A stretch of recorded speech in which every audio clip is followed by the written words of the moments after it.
You ask Tiger to calculate. This deals with linear inequalities with one unknown. The final result is x equal or smaller than 8. Let's solve it step by step. Isolate the x. Divide both sides by -2. Whenever you multiply or divide by a negative, reverse the inequality sign.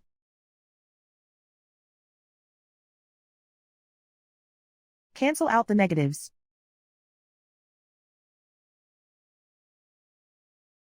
Simplify the fraction.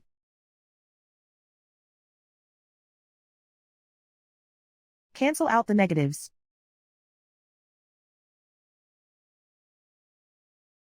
Find the greatest common factor of the numerator and denominator.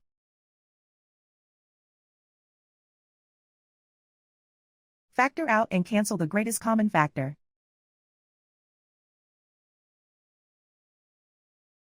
Plot the solution on a coordinate grid.